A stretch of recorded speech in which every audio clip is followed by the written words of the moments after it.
Welcome to Public Health on Call, a podcast from the Johns Hopkins Bloomberg School of Public Health, where we bring evidence, experience, and perspective to make sense of today's leading health challenges. If you have questions or ideas for us, please send an email to publichealthquestion@jhu.edu. That's publichealthquestion@jhu.edu for future podcast episodes. Welcome to Vital Talks Listen, the podcast accompaniment to Vital Strategy speaker series on public health. I'm Sandy Mullen, and I'm joined by my co-host, Stephen Hamill, Vice President of Policy Advocacy and Communication. Vital Talks is a project of Vital Strategies, a global public health organization that is seeking to reimagine public health towards a world where everyone is protected by an equitable and effective public health system. If you'd like to learn how innovators are tackling the world's biggest health problems, please subscribe to follow the stories that are changing our world. Steve, you did a great set of interviews from two different perspectives on how the donor dynamics are shaping global health, how our colleagues out there in public health are seeking to change some of those dynamics, and about how philanthropy itself is changing due to the pressures of this moment. Do you have any follow-up thoughts you'd like to share to set up this conversation? Thanks, Sandy. It's great to be back. I guess I would say not everybody in public health works in a philanthropically funded or donor-funded program. Probably most people work in government or maybe academics. That's the majority of our field. But we know that the philanthropic funding has a huge influence on the direction on public health, on investigating new practices and funding innovations in the field. I remember reading a couple years ago, there was some concern that a single philanthropic donor was responsible for something like 40 or 45% of the World Health Organization's budget. That received a lot of attention and scrutiny. And so I think whoever you are in public health, it's worth thinking about and joining the conversation about how do donor dynamics and how does the system of philanthropy and donation influence public health, and how can it lead us to a future where public health is more effective and more equitable. So I'm eager to give these two a listen with our audiences and then come back and discuss with you what you thought when you listened to them. Sounds good, Steve. I'm Ash Rogers, and I'm co-CEO of Luala Community Alliance. And I'm Julius Mbea from Luala, co-CEO. Welcome, Julius and Ash.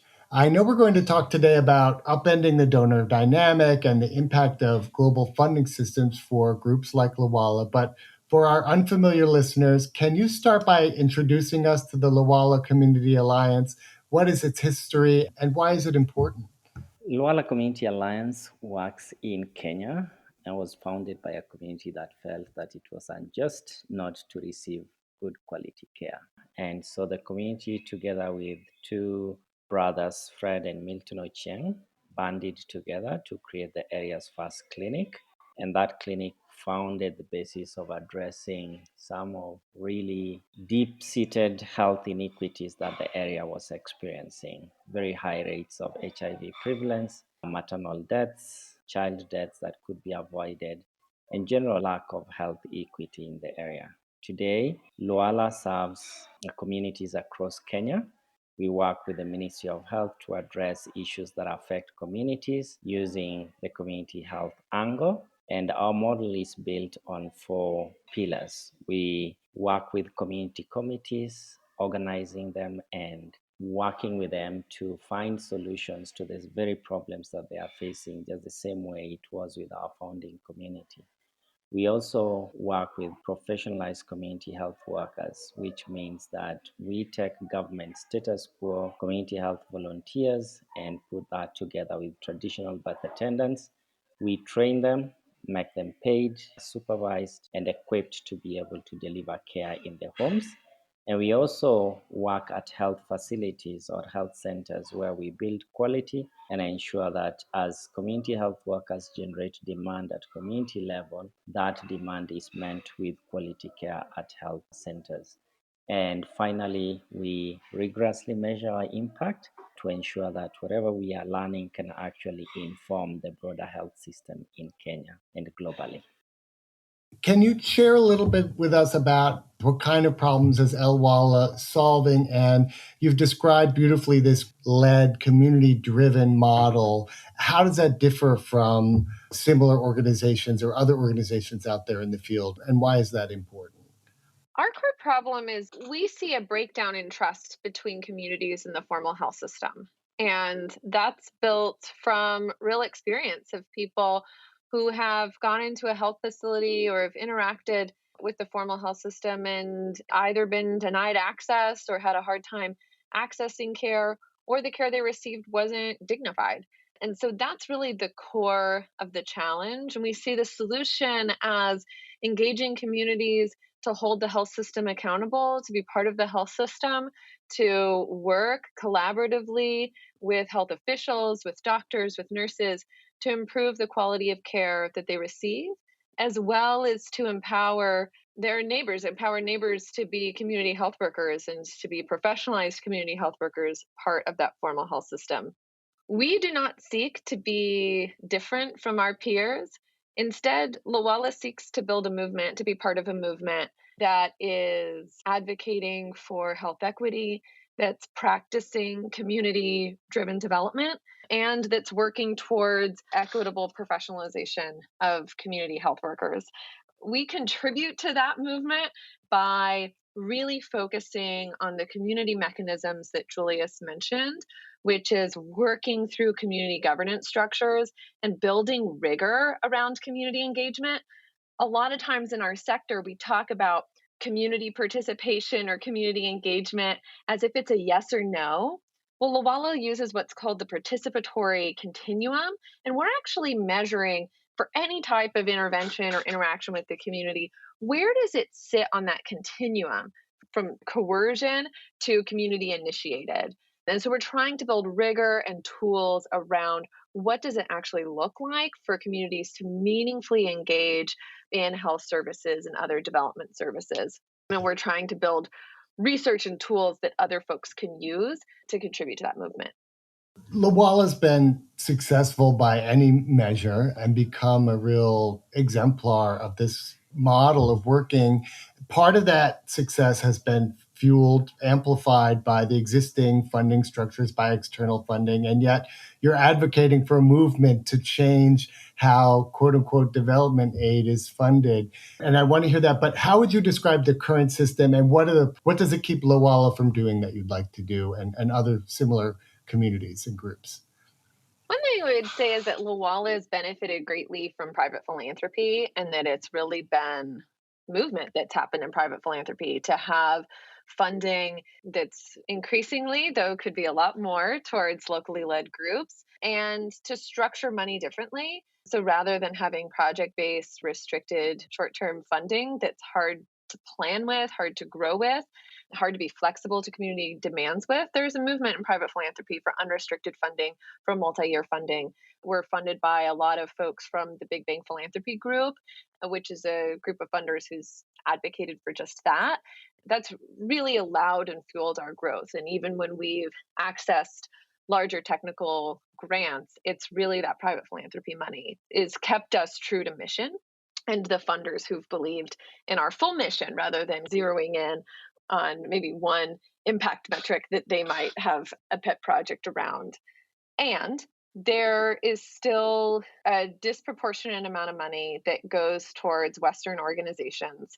We look at our peers in locally led organizations that have not been able to grow, that have not been able to capture the same resources, even from private philanthropy, that LWALA has. And honestly, at the root of that is a racial bias. It's a bias against organizations that don't have 501c3s, which are US classification, and it's made it really difficult for those groups to grow. There's also no incentives for funders to collaborate with each other. And so they do that only when they feel like they want to. And as a result, we spend a lot of time and a lot of resources catering to the whims of funders and their very particular reporting requirements. And LWALA really has to stand up for ourselves and say, hey, our metrics are actually aligned with WHO metrics and aligned with Kenya Ministry of Health. Where do your indicators come from? Perhaps you ought to use ours. And I know that we have some great allies in the funder space who believe in that, but unfortunately, they're still in the minority. So, a future where locally led groups, local institutions are funded more directly include what I heard more unrestricted funding, aligning and believing in organizations' missions as they define them, leading, having projects that are locally led, and making sure that funders are collaborating with each other. Are there other features to this? To your vision, what else would you describe in the way we need to change the funding universe in order to make sure that community-led groups are in the lead? Yeah, let's just start from the thinking of the horizon of the funding to start with. Most of the funders, including even private philanthropy, actually fund in years. If you're very lucky, you will have 1, 2, 3 year funding, or 3 years on the very high end. Very few make commitments of up to 5 years or more. Now, that is not the way our communities think. Our communities think in generations. They do not think about next year. So Luala, for example, runs a brick and mortar hospital, which was created by our founding community. The desire of that community is that they do not just receive healthcare today. They want their children and their children's children to be able to receive good quality care that they are receiving today. Now, the way funding is structured is that we can only make such short-term commitments that do not align with the aspirations of our communities.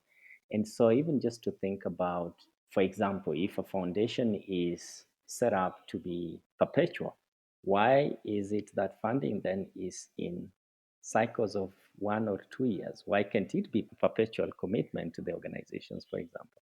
So it is those kind of things that I think that philanthropy need to contend with, but also just the general frameworks for decision making around funding. You said that you've received some of these exemplary types of grants, including Mackenzie Scott's group Yield Giving, which has, I think, very deservedly gotten a lot of attention and is creating a kind of pressure on the philanthropic field to give these kind of famously no strings attached money. What has Lawala been able to do with that funding that they wouldn't have been able to do otherwise? In addition to the other ways that Mackenzie Scott's giving has been different, it's been big, it's been trust based, and it's been truly unrestricted. And so, to the issue that Julius raised of like, we have a brick and mortar hospital that the community wants to have exist for generations, that operating strategy doesn't align with our revenue strategy, which is to gain grants in 1 to 3 year increments. Mackenzie Scott money, when we received it, we immediately thought, is this our opportunity to build an endowment? But we're so used to foundation funders telling us, oh, you can use our money, but not for an endowment. It's unrestricted, but you have to spend down this year. So we went back to her team and we're like, is it unrestricted? And they were like, yes. Like, can we use it for an endowment? They said, yes. Can we use it for our cash reserves? Excuse me, ma'am, we're telling you you can use the money for anything that you'd like. That was a different experience for us that has not happened to us yet in this sector across 40 plus funders. And that money is allowing us to set up an endowment. We're going to match it with other private donations. And it means that the hospital that was created by community sacrifice, by community land, by community resources, is going to be able to exist and be owned by that community forever. And so that's the power of that type of giving, of large, unrestricted, trust based philanthropy.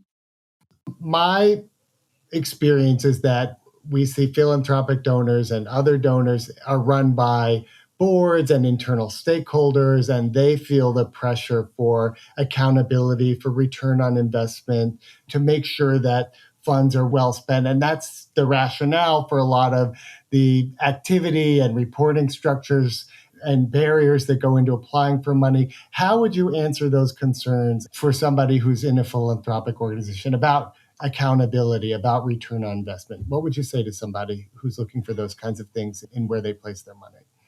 I wanted to add a little bit on the Mackenzie Scott gift. And One of the things that I think I would just pick out is that, again, the selection process. There is a selection process that goes into the awardees, and I am not sure how that process is accessible and available to everyone. And so I think that is one thing that needs to be looked into, because it perpetuates this inequality that exists in the sector.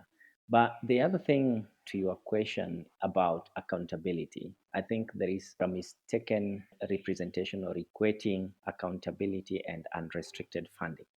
Unrestricted funding does not mean lack of accountability, because at the end of the day, you still agree on agreed milestones and reporting frameworks and openness to probity, being able to go through audits and to be able to present your issues with respective funders. Now, what we've worked on and will continue to work on is the fact that we volunteer information, including uncomfortable information with our funders, because we want to be transparent with each other and to know that even if we are going through difficult situations, that they are aware that we are going through those difficult situations. So I would think that for people in our space, that accountability is not just about reporting and metrics, it is also the willingness to say that these things are not working and to be able to bring the funders along. We produce on a quarterly basis an insider report. That is voluntary information that we share with our partners, whether it is good or bad. And you don't use that for judging us, but it's a framework or an opportunity for us to be able to open up and tell you what is working in our organization or not. I would add to that and say accountable to who? So funders can pretend to be accountable, want to be responsible to their money, but who is on your board? Who's setting those accountability metrics? If it's not members from the populations that you're seeking to serve, then I find those illegitimate. And I find the mask of saying, oh, we have to restrict and control nonprofits through restrictive grant making, I find that really to be disingenuous. If you want to be accountable for your money, that is fantastic. Build a board that's representative of the people that you want to serve. Hire staff that are representative of the communities that you want to serve. Have those staff members and those board members work collaboratively with the organizations who are on the ground. There are some groups who are starting to do that, but that's what accountability looks like. Thank you for underlining that, and I love that you're talking about power, right? I mean, which is something that comes up on our podcast a lot, and you're portraying a world where the implementers, nonprofits, community-led organizations have equal power, and accountability is a conversation, not a one-way power dynamic where somebody's reporting and somebody gets to judge. Does that meet the bar? I really appreciate that. What would you say to funders, which is another common thing, who have a specific focus like malaria reduction or reducing cancer, and they have a global vision of maybe a global commitment to some kind of area of progress, and yet that may not be represented or may not be top of mind within the communities you're serving? How would you navigate that kind of focus under this new model? I think there's no problem with focus. Find the organizations that that's their core mission, or that you feel like are tackling the social determinants of that issue, and give those groups unrestricted money. I think there's no problem with having a focus. I think the goal should be to do your homework and find great organizations, local organizations ideally, who are doing that work well, and to give them unrestricted multi-year large grants. And alongside the way, also to recognize how interdependent health issues are. Yes, you might want to focus on malaria, but malaria is great, but malaria doesn't happen in isolation. It happens in consonance with other childhood illnesses and all that. And so much as there is a focus also, and this is where ecosystem building is important, that you do not just work in isolation, but also work with others that are addressing related or similar issues, and that those joint efforts can actually yield. It's the health and well-being of That's a the great point. individual it's health and well-being of individual. I can be without malaria, but I'm malnourished, right? So all those things I think go hand in hand. Vital Strategies sees this as a crucial moment for public health. I'm sure you do too, as global health leaders. We're amidst this reckoning around systemic racism, bias, and colonialism. We've experienced how the COVID-19 pandemic showed us just how flawed our national and international systems are and who they're leaving behind. And we're seeing the extreme impacts of underregulated capitalism and global systems. I'm just wondering very broadly, how is Lawala adjusting to this new reality in the post-introduction of the first pandemic era? What has this moment meant for your organization? I think the core message is that investing in local organization do actually build resilience and actually builds capacities that can respond not just to current pandemics, but even future pandemics. So there is every value in ensuring that local organizations are better equipped, are better resourced to respond to issues that emerge because they understand the context better and can actually respond much more quickly and more nimbly. One trend we've observed is many funders setting up specific funds for local organizations, and it's their decolonization strategy. But those are small grant programs, and I would just point out that local organizations need big grant programs. And just because folks are local doesn't mean that their organizations should be small. They also have ambition to grow, to change the systems that they're a part of. And they need the same level of big bet funding that exists other places in the sector, but that often isn't aligned with funding local groups. Julius Mbeya and Ash Rogers, thank you for taking time to appear on Vital Talks on this issue, and we really appreciate your leadership and your thoughts on this incredibly important issue. Thanks for having us. Thank you, Steve.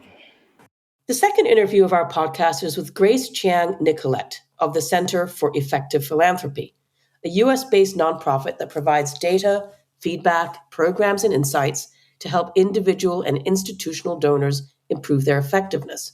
But first, I want to share that this year, we are looking for sponsors to support our Vital Talk series. Please support us. If you're an organization or individual interested in supporting thoughtful discussions around advances in public health, please drop us a line at vitaltalks@vitalstrategies.org to learn more about sponsorship. Grace, welcome to the Vital Talks podcast. We've been speaking to public health groups about how they're responding to this pivotal moment in public health and quote unquote development. And an area that keeps coming up is the baked in power dynamics between funders, public health groups, and communities.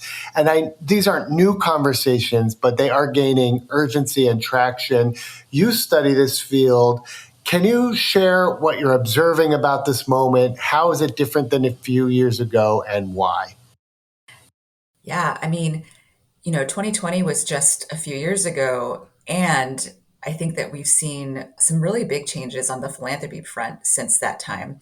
So maybe taking one step back, a little bit of context, for decades, nonprofit leaders have been sharing that there is this power dynamic with funders, and there's also this sense in which funders are actually not providing the kinds of funding that may be most useful. So our studies and other studies show that multi-year general operating support is the kind of support that best helps nonprofits to have the capacity to grow and thrive and to serve the communities that they seek to help.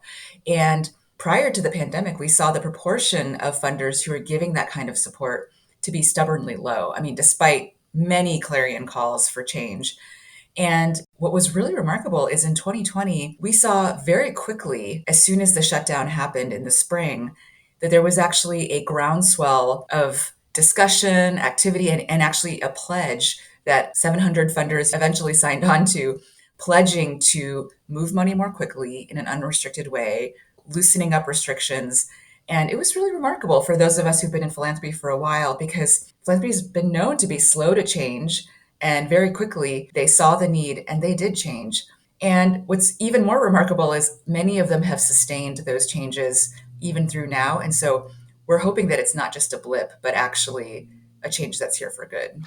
That's fascinating. And we had multiple big vectors of change. There's a new urgency around decolonizing global health, decolonizing finance. We have a greater global movement towards equities, particularly around racial equity, and the pandemic kind of laid bare the inequitable impact of social systems that marginalize people. So what are the features of this new kind of giving? How does giving now look different in philanthropists that are embracing this new kind of giving? How does it look different than in the past? Yeah, I mean, it comes in all different shapes, but one umbrella label that has been used quite a bit is called trust-based philanthropy. And actually, if you Google trust-based philanthropy, there is a group, a movement that has particular pillars around what it means to be trust-based. And I would say broadly that it is both a posture seeking to trust nonprofits more. So it's a posture of listening, it's a posture of humility in recognizing that leaders on the ground and communities know best what they need. But it's also the tactics, right? So it's also trying to move money more quickly in an unrestricted way. And this has been really interesting. So trust-based philanthropy was percolating even before COVID. But to your point, what we've seen is just that so many people have told us, I knew that racial justice was a problem. I don't think I saw the interconnected nature of things, right? So COVID really laid bare from a public health perspective the impact of the disparities that already existed that made certain communities even more vulnerable than they otherwise would have been. I think that those connecting of the dots and also connecting the dots of, hey, as funders, the way that we behave and treat our nonprofit leaders during this time actually makes an enormous difference in the ability for them to get work done. It's interesting. I mean, certainly in Vital Strategies, my organization, we experienced this massive pivot in public health from addressing, for instance, non-communicable diseases through media campaigns to suddenly having the power to work with governments to inform people about the dangers of COVID. And we saw that as being impactful, and I think our funders did too. And now we've sort of pivoted back. And I'm curious that it seems like most funders and most funding opportunities have some kind of particular issue area they've decided to make an impact, whether it's non-communicable disease or malaria. But now there's this pressure, as you said, to address interconnected and more fundamental drivers like poverty, racism, or social and political systems that marginalize people and make them vulnerable. How are funders and groups navigating that challenge? And the flip side of the coin is, are funders feeling like, oh, well, I can't fill the ocean with my drops of money? And how are they navigating that tension between balance of focus and impact and addressing more fundamental drivers like racism and equity issues? Yeah, you absolutely have described a tension, right? So funders have to be careful that they don't experience mission creep, certainly as they learn that all issues are more or less interconnected. I mean, particularly in public health. I think that the burden of learning and really understanding the scope of the area that they're working in and where specifically they can make the most impact is the key. We are all in an ecosystem, so funders are also in an ecosystem. There's really no world in which one funder is going to completely solve or move the needle on every single issue. And so I think not only diving deep on their own learning, but actually understanding, okay, who else is doing this? And how can we partner? How do we stay in our lane? How do we support them in their lane? And I'd say this is very different than like traditional business thinking, right? Where your competitive advantage should be yours alone that you don't ever share with other people. That is actually a recipe for failure in philanthropy. You want to share your strategy broadly. You want it to be very deeply informed so others can adjust what their lane is, what your lane is. So it takes a lot of work, and it's not really built for people who just want to write checks, right? And want to focus on other things. It really does have a moral call to deeply understanding the issues they care about. I'm so curious about that because my perception about the internal drivers of philanthropies, which often are run by titans of industry, by successful business people, as are their boards, and they have a very defined idea of what success looks like. These are people who have kind of bottom line thinking about being very focused, about measuring change. Is that idea being challenged now? Does success look different? How are philanthropic organizations navigating that? How is this field navigating that sensibility? It's interesting. I mean, I think rigor can be in the realm of not just business, right, but also in philanthropy. And rigor is also not at complete tension with trust, right? And so that's one thing that we often talk about is that it is possible to trust your nonprofit and community partners and also to carefully evaluate and understand. And actually, great nonprofits love to be evaluated rigorously, right? They come and see our work. Let me show you what we're doing. And so I think that that rigor that comes from the business world is really helpful. Now, where I would say we have to be careful is that it's much more complex in the social sector. You don't have one number like profit or ROI that tells you exactly what you're trying to achieve. In the social sector, you have to gather a whole range of data points, and it's a nuanced picture. We've seen it's a challenge for some business leaders, and it's actually a really rich experience and transformation for them too, to see, okay, this is a big picture. This is the interconnected nature of things. And we do see leaders really coming alongside communities. What I will say is very interesting is when it comes to foundation boards, some of our studies show that, especially after 2020, in the wake of the death of George Floyd and Breonna Taylor and others, really a desire to diversify boards from a racial perspective. What's so fascinating is in our study, we actually find that boards that are more racially diverse and actually more representative of the communities they seek to serve actually tend to embrace more of the trust-based tenets. Like they tend to be giving more unrestricted support. They tend to be releasing some restrictions. And so I thought that was very interesting that if you're having a more diverse board, you're more likely to have these tenets of effectiveness. Can we address the elephant in the room as Mackenzie Scott? Sure. And her giving I think has shaken the perception that giving has to be constrained or restricted or focused. And it seems really completely trust-based. And someone sitting on the nonprofit side, it shows that massive giving is possible. How's that changing the field? What has the impact of that been?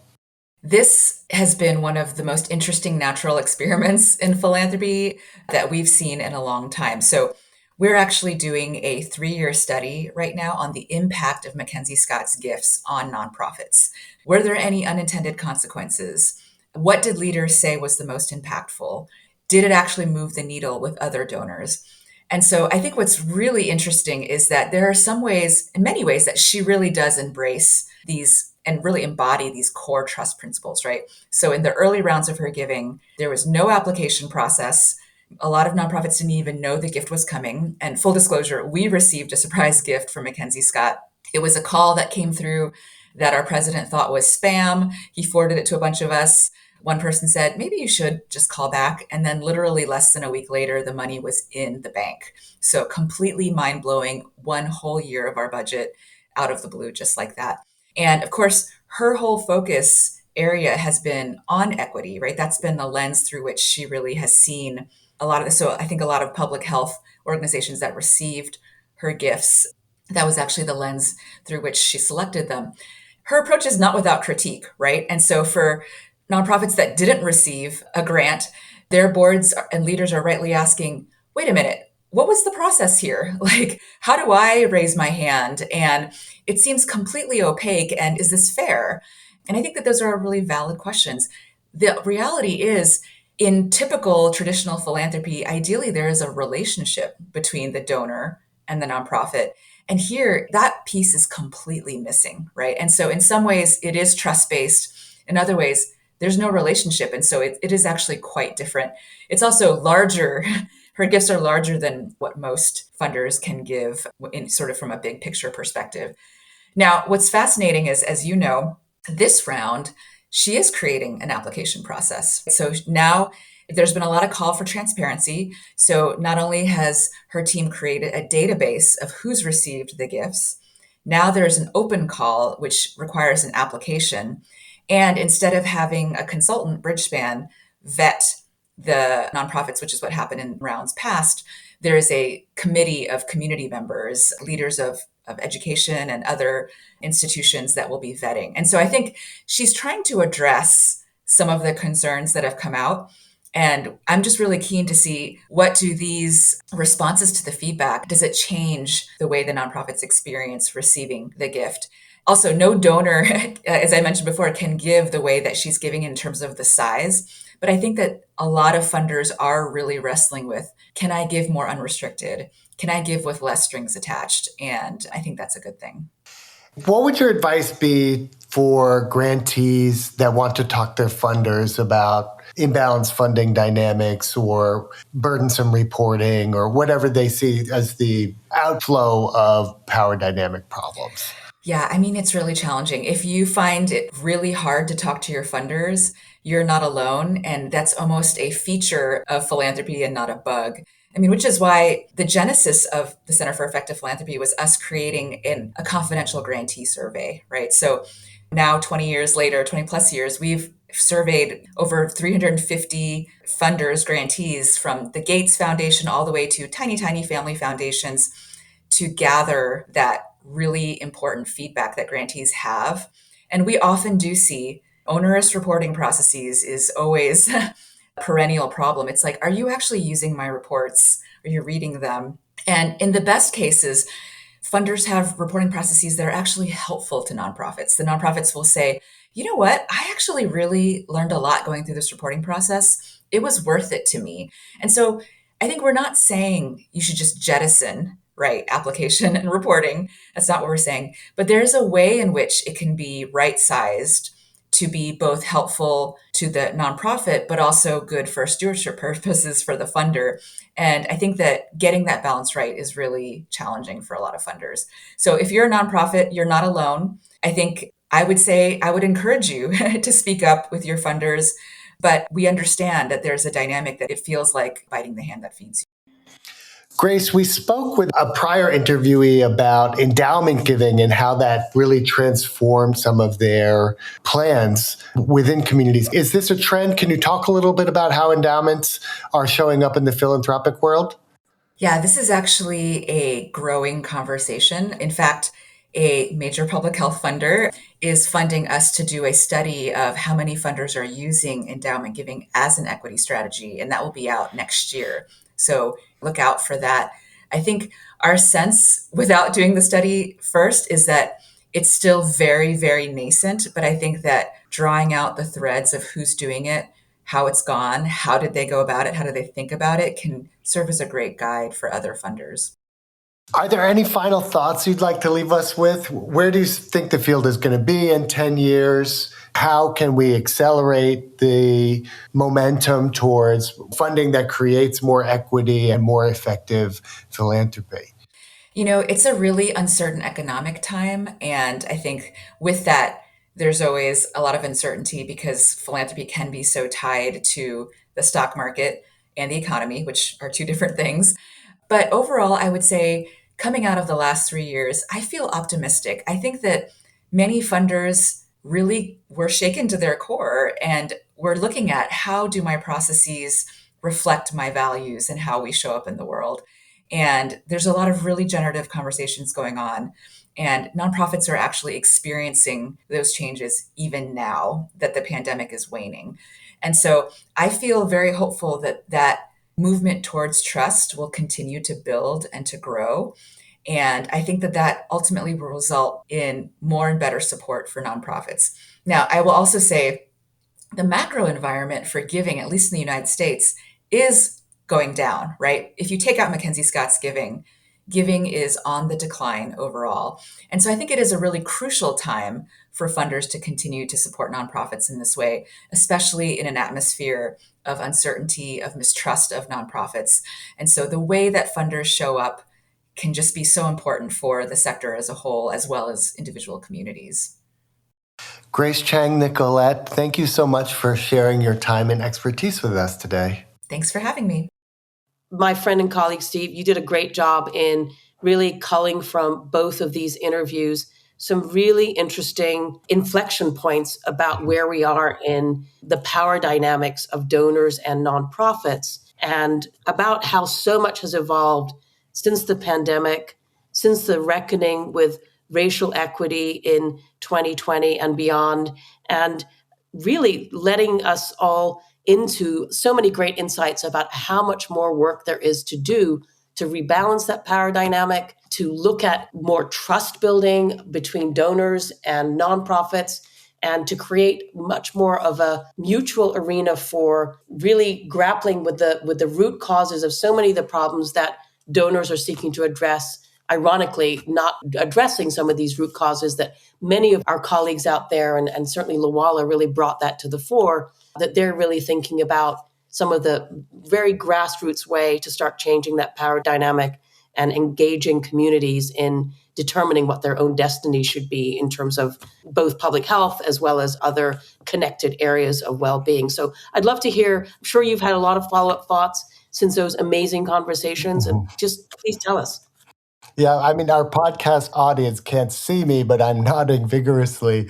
I was really excited to draw the through line on these conversations between Lawala's perspective, which is really grounded, as you like, at a village level in Kenya, right? And they've kind of grown from there, and they have a remarkable story. People should look them up on the internet. Through what Grace's sort of intelligence about the donor philanthropic community, which to most people, including you and me, is opaque. So it was so great to hear from somebody who is working with donors in a trusted way and likely gets to hear their fears, their misgivings, that has maybe more an eye towards how donors think and what it takes to change. So these two stories are interlinked in ways that can't be delinked. And also reminded me that you and I have been in this field for quite some time, and we've never met somebody who's not passionately dedicated to their program, whether it's somebody who's funding a program or somebody in the field. And it reminded me, and I guess this is ground zero for equity work, that inequitable systems can be fueled by well-meaning and well-funded programs, that it's really going to take some work to help some of us dislodge some effective programs and really rethink them from top to bottom. Yeah. So much of these conversations were about trust-based philanthropy, whether that term was used or not, but how to, again, a shift away from a real data-driven, outcome-driven, metrics-driven, report-driven way and time-limited way of providing funding to organizations to do the work that philanthropies care about, to one where there's much more freedom, there's much more trust, there's much more belief, a mutual partnership in achieving what needs to be achieved. One of the things I loved that came out in both of these interviews is that the idea of rigor is not at tension with trust. You can do evidence-based focus work that is mutually believed in and trusted without someone sort of breathing down your neck and looking at whether you are producing the results or the metrics that were expected in the beginning. So I think a lot of us in public health come to this work with a real belief in science. And I think nobody's saying, throw out the science, throw out the evidence and the data. I think there's just more of a, if we're really going to make a difference, we need to look at the root causes of so many public health problems and recognize that those who are really agile and able to both recognize them and think about solutions and ways to address them include those who are affected. And I think that's something that donors would really benefit from doing a listening tour about. These conversations just popcorn so many ideas for me. And I'm glad to see that the Center for Effective Philanthropy has essentially said that they're seeing a lot of changes in this kind of thinking. So that's really great to hear. Yeah, something I love about this moment is that everything is being challenged, which doesn't mean that everything has to change, but it means that everything gets to go under the microscope if we want to think about how the system change. Even Mackenzie Scott's very generous groundbreaking approach to philanthropy, there are voices saying, we want Why more don't you call us, transparency. Steve? Call us. Yeah, Mackenzie Scott, give us a call. Yeah.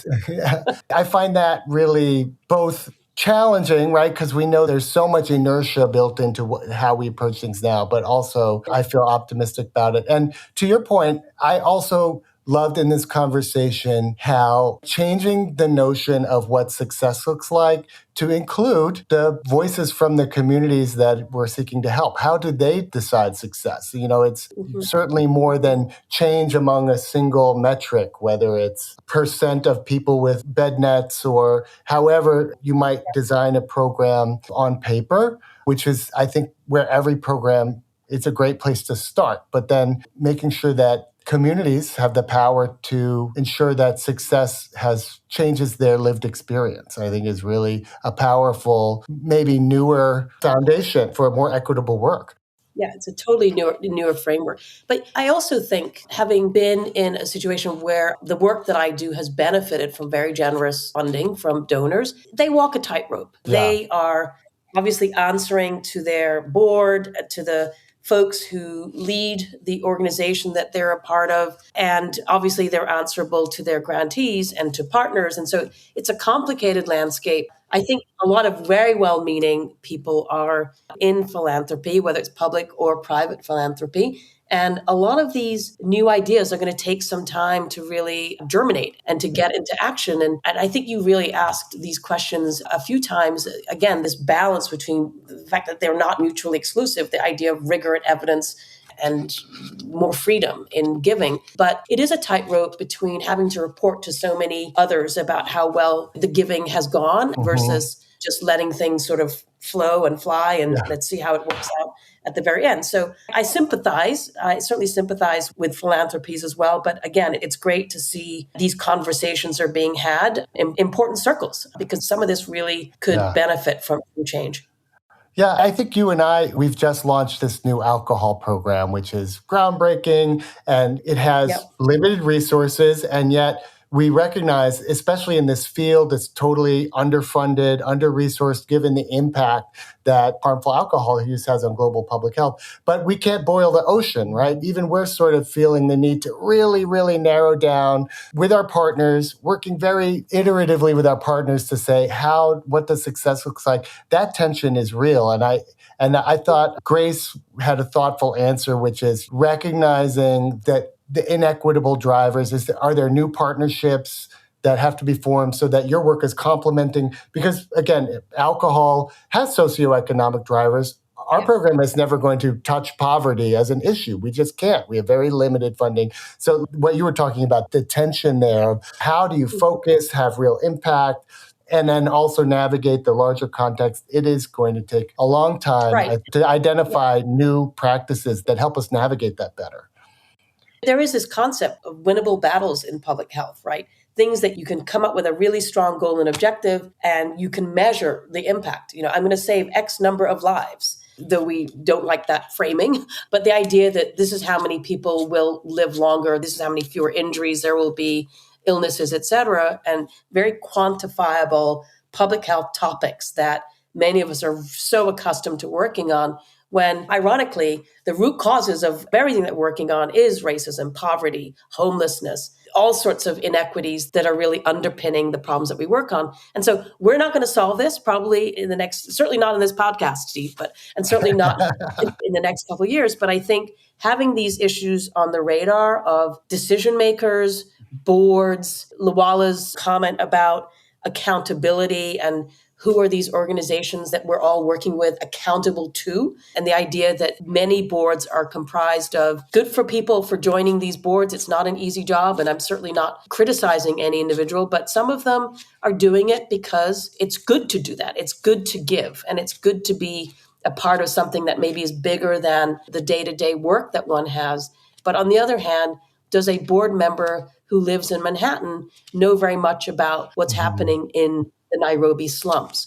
I think that idea of that dissonance and that disconnect is one of the things that I think Luala is rightly pointing out and wanting to see change, at least in the consciousness of the way and the mindset of the donor community. Yeah. Well, just to close us out a bit, I think you previewed one of the themes I think you know that we're thinking about investigating, which is data and inequity, not just how data can hide inequity, but also that sometimes maybe collecting more data isn't the thing that we need to do, even though, like, how do we contend with this very science data rigor base of public health? And is it sometimes, do we have to change our practices? Is it sometimes hiding inequity? Are there sometimes where we might think collecting more data isn't the thing? So I'm really looking forward to that as we use this podcast to see what's new and who's reimagining some of these very fundamental approaches. Yeah, and as someone said, it's sort of not either or, it's both and, right? Yeah, we need right. data, but we also need to be innovative and progressive and think about new ways of doing things and really taking all of this reckonings that we're having, whether it's with colonialism, racism, thinking about some of the other real inequities that have really shrouded so much of what we do, not just in this work, but in so much of the ways we connect as communities. So I think we'll wrap this conversation there. Steve, any concluding thoughts?